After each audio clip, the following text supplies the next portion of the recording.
Welcome to Storycomic Presents, where we interview amazing storytellers and artists. This is episode 84. I am your host, Barney Smith of storycomic.com, and we're excited to have with us the famed and accomplished comic book writer, Charles Santino. Charles, how you doing? Very good. I'm pretty sure I can attest to being accomplished. I'm not sure about famed, Oh, of course but you are. but I'll take accomplished. And you're here to talk with us about your latest project, Rammur, no, issue number 1, correct? Yeah, this is on Indiegogo right now. It actually has been published digitally by Marcosia, my publisher in the UK, available on Comixology and Drive-Thru Comics. $2.99 for 48 pages, and Wow. they have graciously allowed me to go ahead and do a crowdfunding for a print version of the same 48-page comic book, and that's what this is about. Okay, good. And you've been around, and people can check out your Indiegogo campaign right now on there. Looking it up, you just go to indiegogo.com/projects/Rammur-1. You can see that, and it talks about it kind of goes into details a bit about your background. You've been working in the comic book field for close on, what'd you say, 35 years? 35 years, beginning with Marvel, with Conan, some other titles from Marvel, but primarily Conan. And that was back when it was selling about 100,000 copies and nobody was paying attention to it. And 100,000 copies at that time, late 80s, Right. that was almost a borderline of cancellation.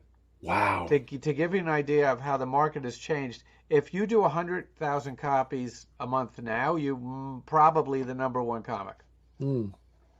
And what do you think? So just before we jump in, what do you test that to about the fact that comic books, that the IPs of comic books are all over the place, but we haven't seen that translate into sales. No, and that's because the market the market for comics used to be the corner grocery store, the corner newsstand, 7-Eleven, Right. and they're not carrying comics anymore.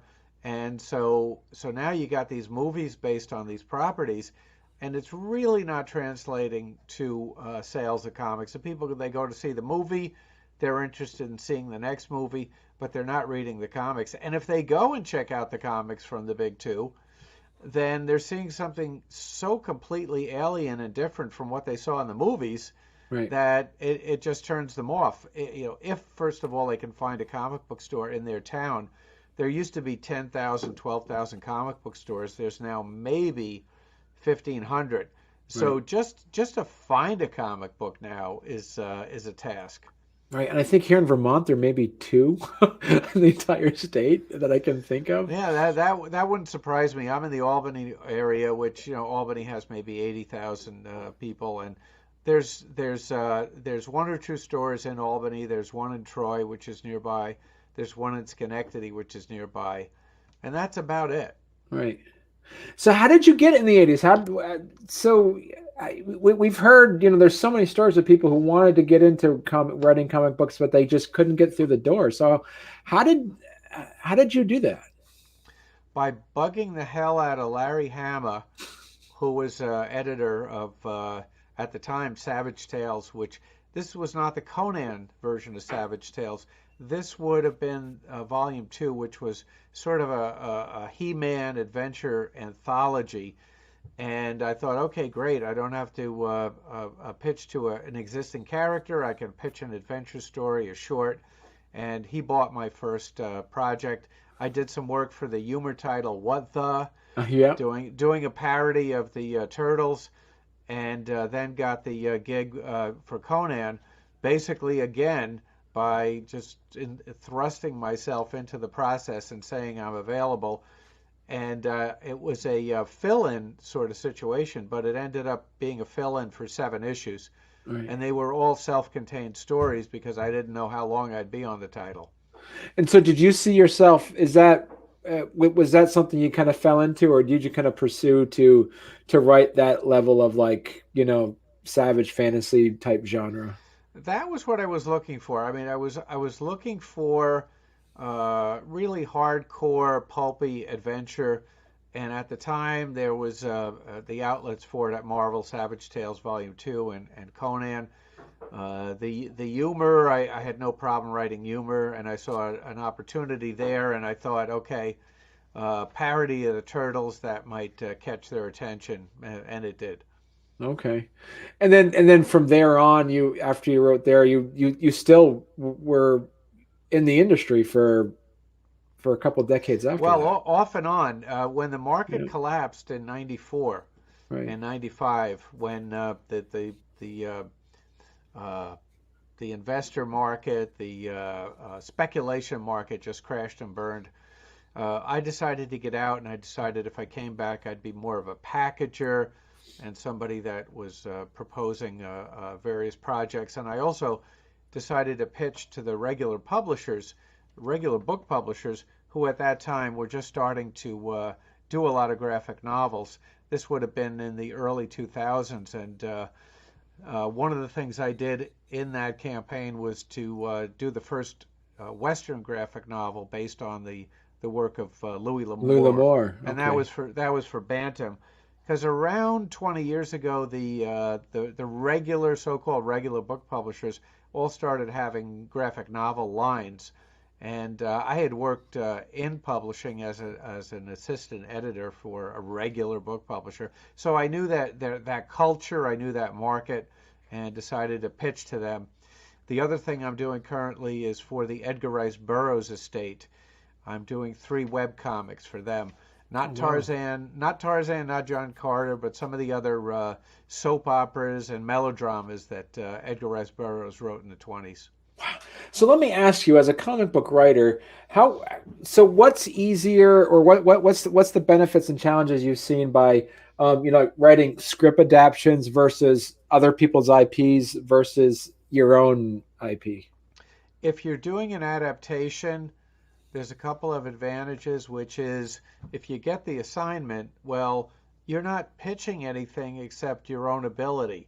Okay. So you're not pitching an original concept, and you don't have to create an original story. You just have to figure out how to adapt an existing story. If you're pitching something original, you're not only pitching your talent, but you're pitching a new idea. So there's a lot more creativity involved in doing something original, but it's quite a bit harder than just saying I want to adapt this or adapt that. Okay. And so, advice for folks that are looking into writing comics. What would you suggest, showing up with your own IP or writing like adaptions of existing IPs? If you're incredibly talented and you're either a writer or an artist and you really, really, really, really want to write Batman or draw Batman or write Spider-Man or draw Spider-Man, then definitely pitch to Marvel and DC. But if you're interested in doing your own thing, then do it. There's never been more opportunity to do your own thing than there is now. Right. It's a good point. I mean, it's like you see so many people are able to, and like say what you want about, as you say, like the ability of web comics and stuff, but there's just it's so, like you said, it's so easy to create your own IP and put it out there for people. Right. But be prepared to do all the work promoting it Right. because in the distant past, the publisher would do all the promotion for you. And now you've got to do it all yourself. My publisher for Rammur is Marcosia in the UK, and they do some promotion, but they really expect me to do the bulk of the promotion. Right.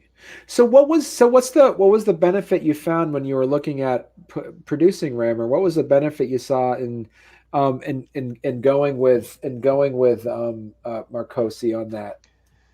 A lot of effort and a lot of time goes into producing the comic, and then if you're self-publishing, getting it on the platforms like Comixology and Okay. Drive Through Comics. And I just figured, okay, I'm not going to make as much money having a publisher as I would doing it myself. but it's more than worth it for me personally to not have to take the time to do all the things that the publisher is doing. And I recently saw an interview with Harry Marcos, who runs Marcosia, and this is my third project with him. Rammur is my third project with Oh, him. wow. And he said that he gets 100 submissions a month Wow. and picks one on average. And the fact that I'm running 3 for 3 Wow. with Marcosia is kind of gratifying. I was always very happy that he had given me a green light on the 3 projects I brought to him. But now I know what it is I'm up against, so it's even more gratifying. And Right. he publishes quite a bit, and everybody who has dealt with Harry Marcos at Marcosia has nothing but good things to say about him. He's a really good guy. I'm glad he's my publisher. And the most amazing part of this is that when I came to him and said, look, I did 2 crowdfundings previously, but they were purely digital, didn't do well, and I want to do a print version of Rammur. You're my publisher. You're doing the digital. And he said, go ahead and do it. Go ahead and Cool. do it. It's good publicity for the eventual collection and for the digital, which has been out since December.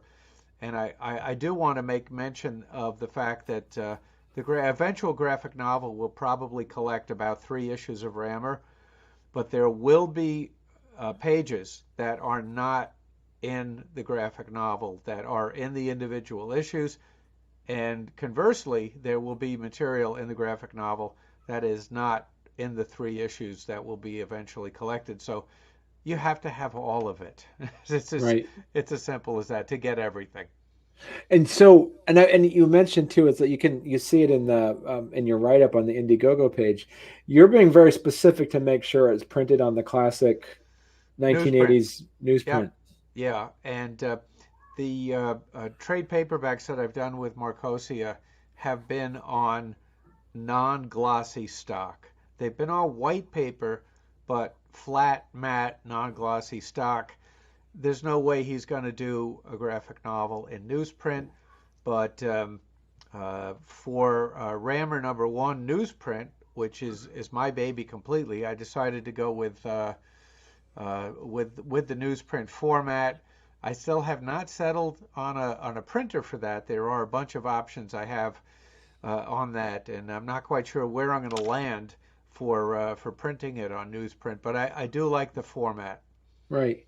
And so you mentioned too, and let's take a look at some of these images on here for you.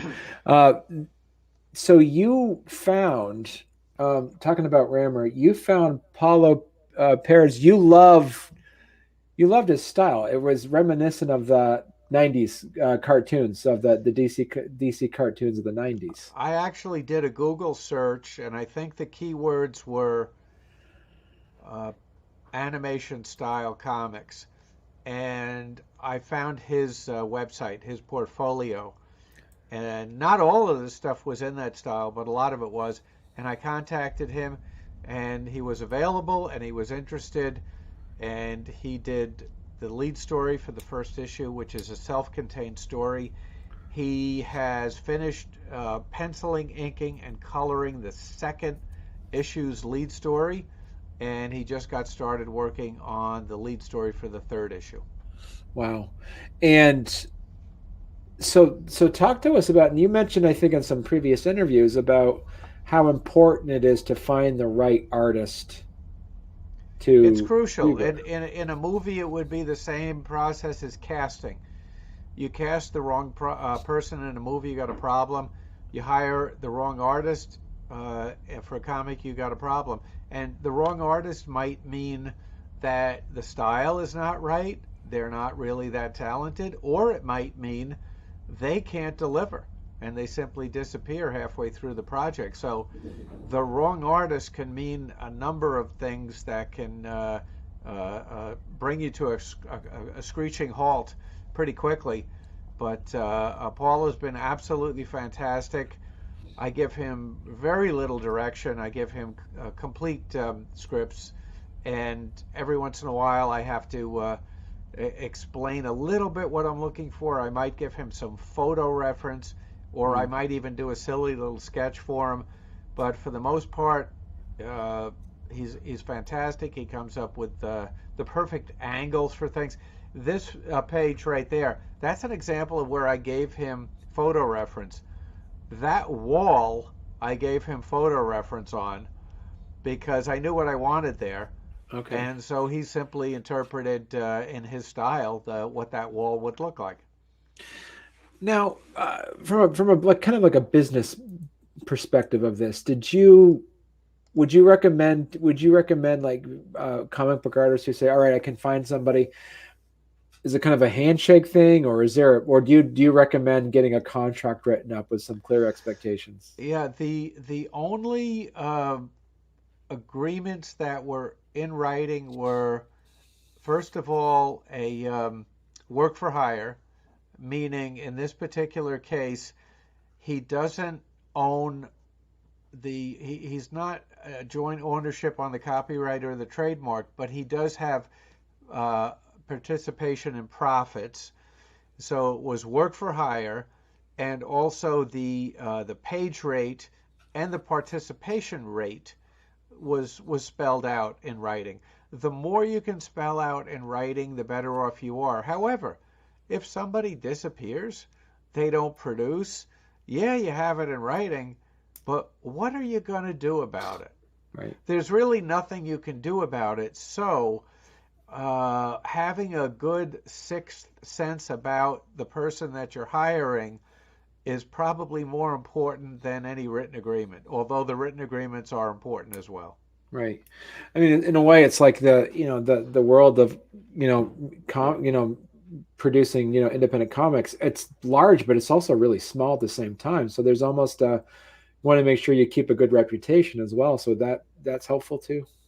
Well, from the posts I see from various people have hired various artists, apparently there are a lot of artists who are not particularly concerned about their reputations because of the way they have disappointed the people who have hired them. Right. That's an interesting point. Uh, so let's jump in and let's chat a little bit about Rammur. So do you want to let's first? Can we show the video? Yeah, let's watch the Yeah, video. let's Let me do open that. this up.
Now Uh, the video was put together by an Italian artist who did a backup story in Rammur #1, Marco okay. Perugini, and Okay. he sought me out for assignments, and I gave him two short stories in Rammur #1, and he took Paulo Perez's art from the main story, and he put together that video, which I really like.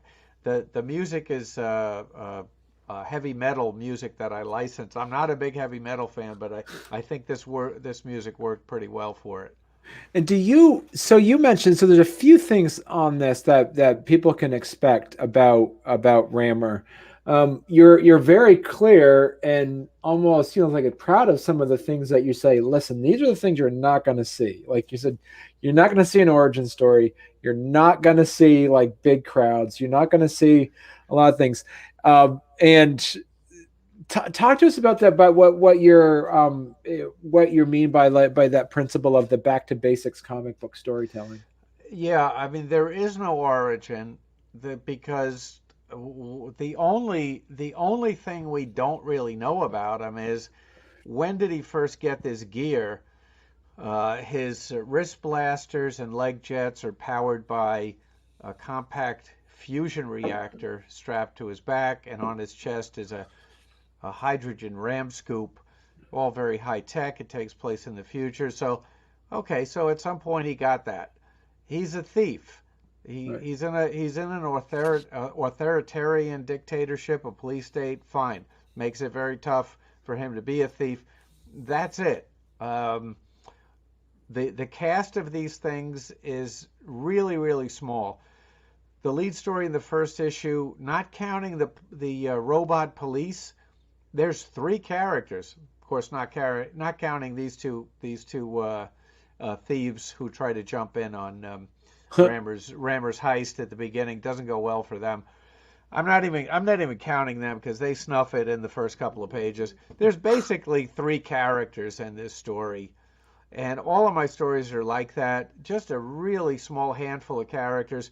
And one of the things that I like in stories, and what I'm doing with these stories, and virtually nobody does, is what happens in these stories is only known to the handful of people that the stories happened to. Most comic book stories these days are these galaxy spanning, globe spanning epics with a cast of thousands, and the entire world knows about the main characters. Mm. But all of these stories are under the radar.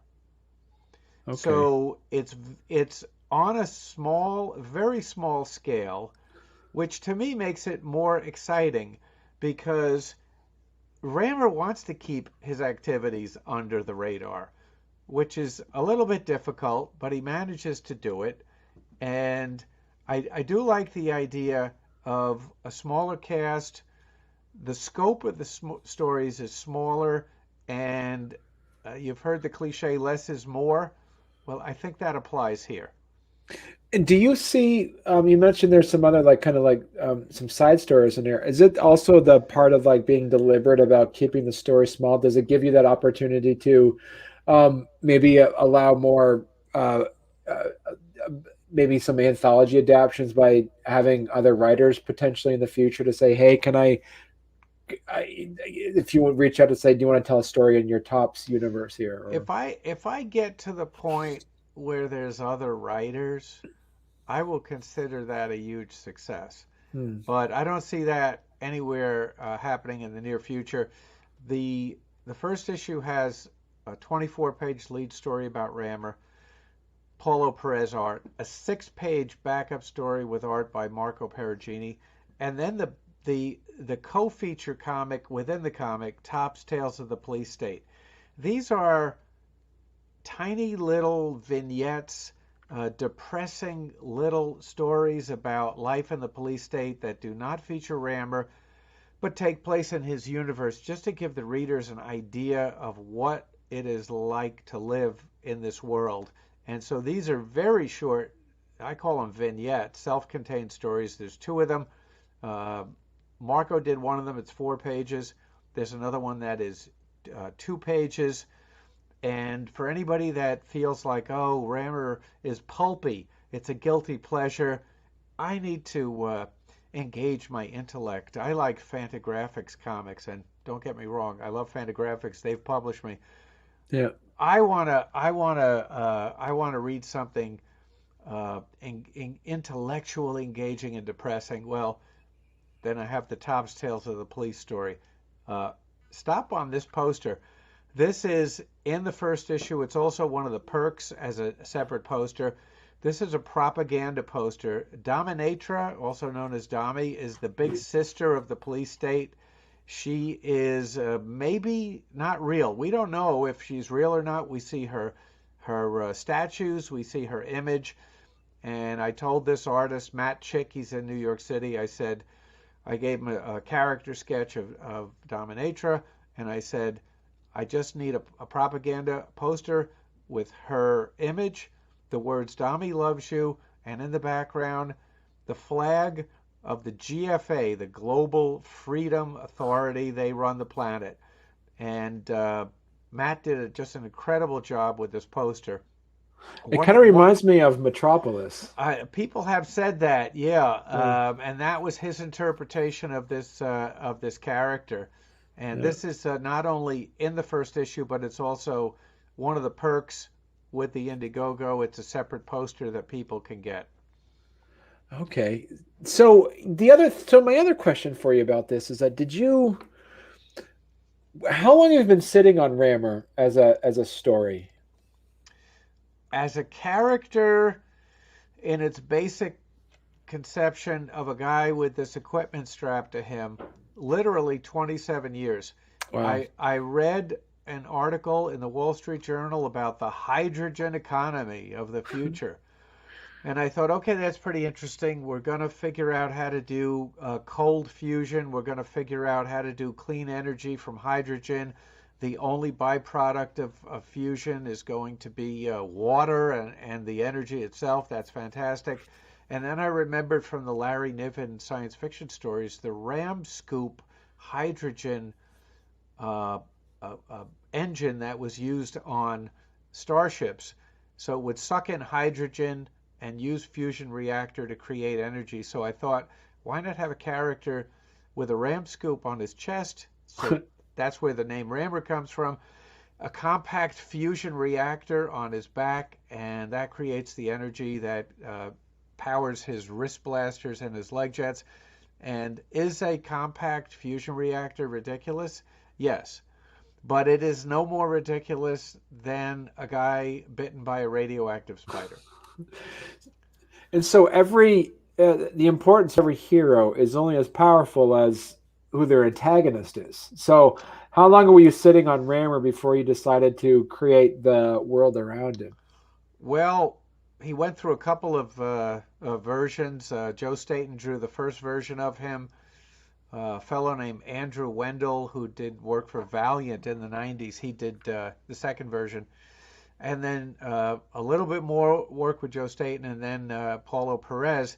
And what you just said about villains in superhero comics is absolutely true and valid, and I would say important. And I kind of threw it out the window for Rammur because the people he goes up against, because these are crime stories, these are heist stories, these are Right. caper stories.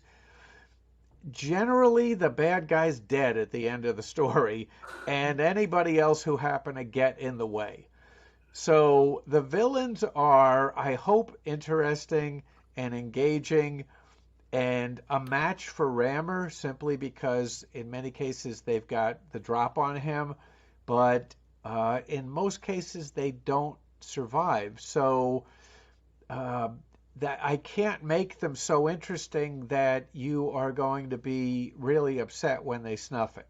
Well, I was thinking more like the police state is the villain, like it's that Well, itself. the police state is sort of the background that he has to operate against, and the villains are always cronies of the police state. So the first three stories actually involve a guy named Corvus, who was a bureaucrat and became a collector of band art, and also got in trouble because he got a little greedy, took too many bribes, ended up in prison. So he is a functionary, a tool of the police state, but not he is not the police state. Right. He's simply a tool of the police state. So the police state itself is a villain that only really comes to the forefront in the Topps Tales of the Police State stories. But even then, you're dealing with the low-level functionaries who are carrying out the dictates of the police state. I really don't want to get too much into the actual seat of power and any of that. That's not interesting to me. It's more interesting, if you read a story about a contemporary heist story that takes place in the United States in 2021, well, you're going to deal with the local police and the local authorities. Maybe you're going to deal with the FBI, maybe or maybe not. So I want to keep things on the lowest possible level while reminding people what it is that's in the deep background. Right. Do you have, because you've been working in comics for years, and Rammur you said is one of your creations. You must, Charles, you must have a notebook full of other character ideas that you think, should I put this one in or that one? And do you have this? Are you constantly fighting with yourself to say, hey, I want to make this simple, I want to make this good, but then how much you have to fight with yourself to not throw in more ideas? When I started doing Rammur in earnest a couple of years ago, I kind of tweaked my thinking so that anything that I thought of was directed at what it fit in Rammur. There's a couple of other things that I'm working on that are not related at all, that are being pitched to other publishers, but 95% of my thought process goes into thinking what's going to work in Rammur and tops Tales of the Police State. Okay. And the other well, I found is like, so correct me if I'm wrong, but there is no dialogue, right? In issue number one? There is, but there's also quite a bit of, there are captions that give us Rammur's thoughts, but he does have dialogue, and the other characters have dialogue as well. But there are a lot of captions. I look at the pictures, to use a sports analogy. I look at the pictures as the play-by-play, and I look at the captions and dialogue as the color commentary. Okay. Because that was one of the that was one of the points you mentioned. Like, you're telling a visual story. Like, you're not going to see wall to wall word No, bubbles on this. what I try to do is I try to make sure that you get something from the pages visually. You can tell what's going on, but the captions and the dialogue will explain exactly why what is happening is happening. Okay. So talk to us a bit about let's go through your perk levels here. So Yeah, it's really simple. I was on with Phil Russert. I'll be on with him again. His character's tragedy. He's got 19 alternate covers. wow. I have 0. There's actually an alternate cover, but it's actually in the comic. It's not an alternate cover per se. The perks are as simple as I could possibly make them. There's the comic itself, signed by me, newsprint 48 pages, $18. That includes the shipping. Wow. Okay. The second in the U.S. The second, I just talked to somebody who said that she shipped a comic to Germany. I don't know where in Germany, but it was a single comic book and it cost her $63. Oh, jeez. Oh my Yeah. goodness. Yeah. The second perk is the comic plus a signed sketch by Paulo Perez, $40. The third perk is the comic, 48 pages, signed by me, and a print signed by Matt Chick of the Dami propaganda poster. Okay. And the fourth and final is the comic signed by me with the sketch and the propaganda poster for $60. Again, all of that is post-paid in the U.S. Okay. Wow. That is a great deal. If you think about it, like, you can't find something like that, like, if you just go into the store. There's no way you're going to be able to get that. Yeah, the original art especially, plus Yeah. plus the comic itself, the propaganda poster and the original art will all be ever so slightly smaller in dimensions than the comic, so that it can be slipped into the mailer and mailed anywhere without incurring a lot of extra expense. Right. And And we people seem to be okay with posters and things being a reasonable size. right. Now, talk to us a bit about as well as like, as you said before that you already have 3 issues planned. Like this is going to be there's going to be 3 issues, correct? Yeah, I'm going to keep going with this as long as I can. The first issue is done, Mm, completely finished, including the lettering. The second issue, the primary main story, which is a bit longer than the first issue's lead story, is second issue, 34-page main story. That's done. Paulo Perez, pencils, inks, and color. That just needs to be lettered, and then some backup stories for issue number 2. And Paulo has started number 3. I'm in the process of writing the lead story for number 4.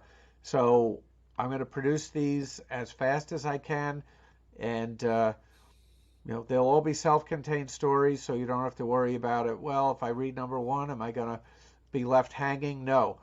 There's 4 stories, 24 pages, 6 stories. 24 pages, 6 pages, 4 pages, 2 pages, all self-contained. Every issue, no matter how many stories it has, will be self-contained. The first 3 primary lead stories are loosely connected, but you don't have to read all of them to read any of them. are you looking at too, like when you put out your Indiegogo campaign for issue number 2?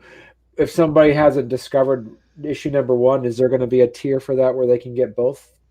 I haven't thought about that, but I'm going to make a note because when I get there, that's probably something to think about, and it'll be available at that point.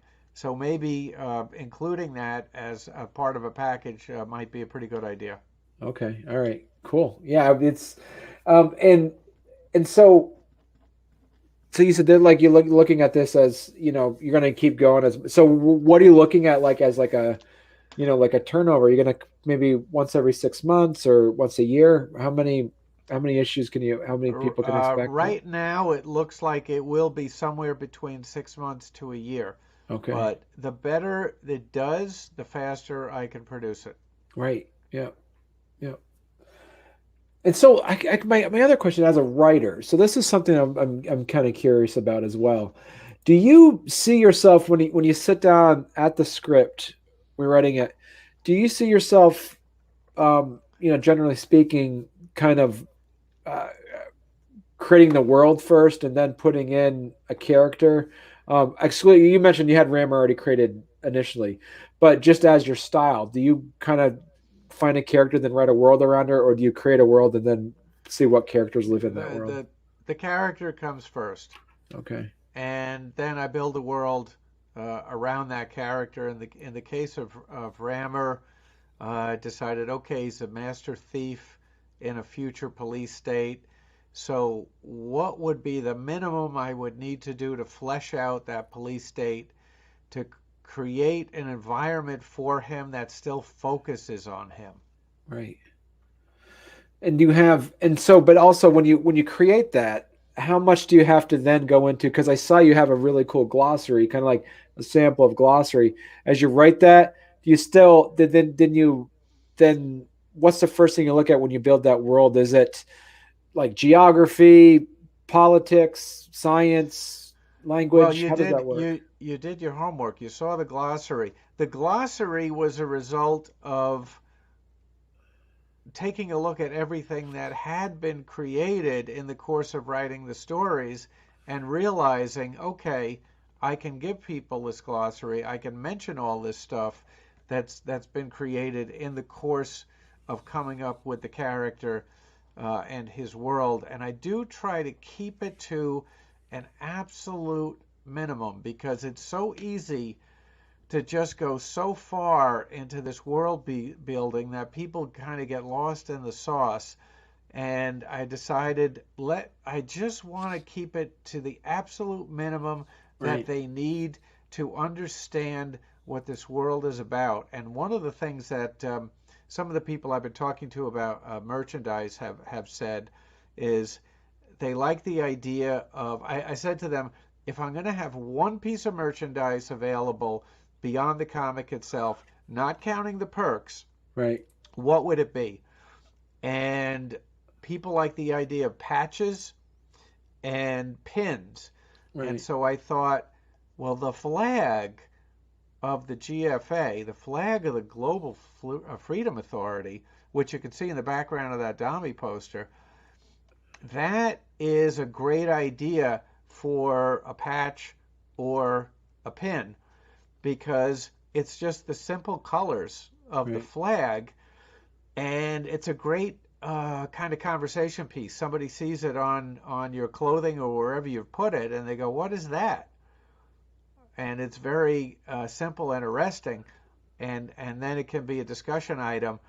And one of the things I did when I designed the GFA flag was I realized, okay, I've got to make sure it doesn't mimic an existing flag. And then somebody that I was talking to the other day said, you know, you looked at all the world flags.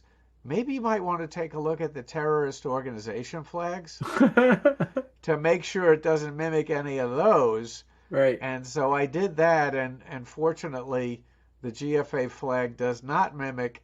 If you hold on this picture, you see that flag in the background there. Yeah, there it is. The two top stripes are black and then green and then blue in the middle, light blue in the middle. And so fortunately, it doesn't mimic any nation's flag or any terrorist group flag. So my only concern is that that if Rammur becomes popular, that somebody adopts that flag as their flag of their no good organization. But there's nothing I can do about that. So, because you talked about it in your thing, like you want to be deliberate and not add in a lot of backstory and things like that. But as the creator of this IP and someone that's like, you know, Rammer, this world is kind of near and dear to your heart. Do you kind of fight with yourself to say, I want to keep it as basic as possible, but then at the same side, do you maybe have people will, you know, as Rammer gets more and more popular, that they'll interpret some backstory on their own? Yeah, that's possible. They might be able to piece things together, and you know, in the same way that the people who became obsessed with Conan's world Right. decided to try to piece together the history that was implicit in the background of the stories. And hey, if people are out there doing that, that tells me that the character's catching on, and more power to them. I'm probably not going to feed their obsession with details that are not in the stories, but you know, they're free to come up with their own ideas as to what is actually going on in the background. Right. Yeah. So as you said, like you're gonna be, you know, issue number two is, you said it's already written up, it's been Yeah, kind of the lead story is completely finished. Yes. okay. And you're already just checking it out on here. You're already past your flexible goal. You got 18 days left. Um, so that's exciting. So you've reached the goal that you were hoping for. Yeah, I'm really happy about this because I had no idea what was going to happen, where it was going to go, and I did spend quite a bit of time before the launch trying to build up recognition for the property. The digital version was published on December 31st by Marcosia on Comixology and Drive Through Comics. So I did have some time before that and after it to get people ready Hmm. for the property, and also to distribute a free digital preview issue number 0, which is still available. And if you go to the Indiegogo, there's a link to getting that free preview issue. So Nice. it was a process of getting it out there, and then once the campaign launched, to try to do as many interviews as I could. And you know, it's no stranger to anybody who's involved in something like this that you spend, you know, maybe 5 times as much time promoting yourself as you do actually sitting down and creating something. It's true. And if I get to $1,000, I can actually afford to print this thing without dipping into my bank account. That's awesome. Yeah, so that's great. I think, I mean, you got a little under 3 weeks left. There's I I mean, I never want to jinx anything by saying anything, but you're obviously met your flexible goal, and you're well on the way. So that's exciting. Yeah, the what I learned from talking to people, because I didn't quite understand the way Indiegogo works completely.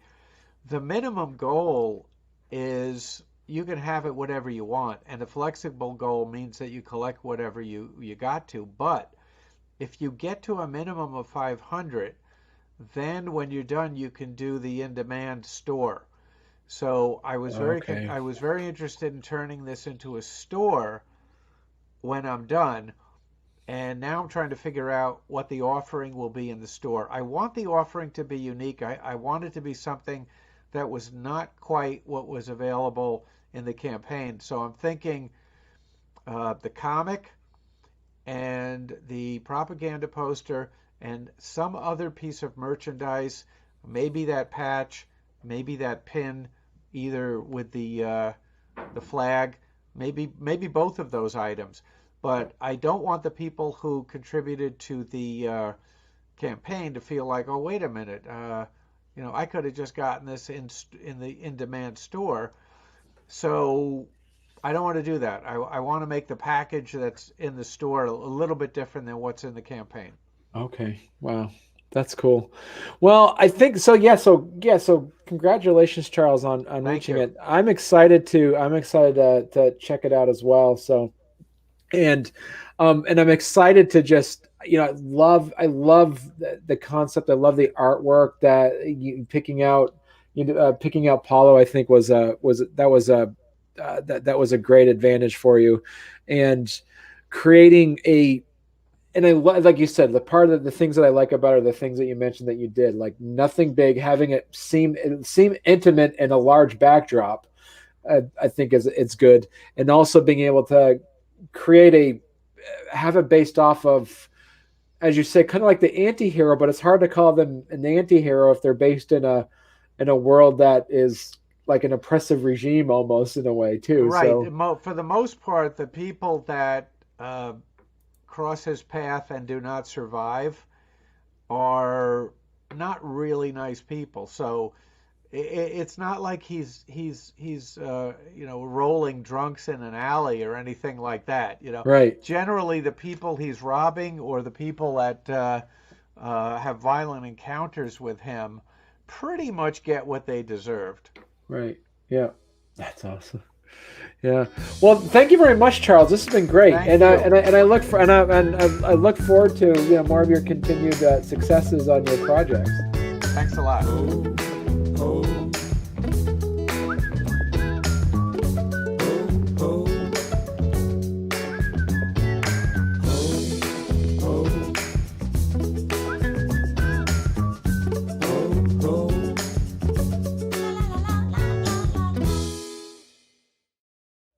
And are you going to have because you got your Rammur?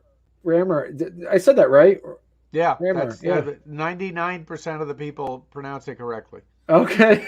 What does the 1% people say? Rammur. They see that U and it throws them off.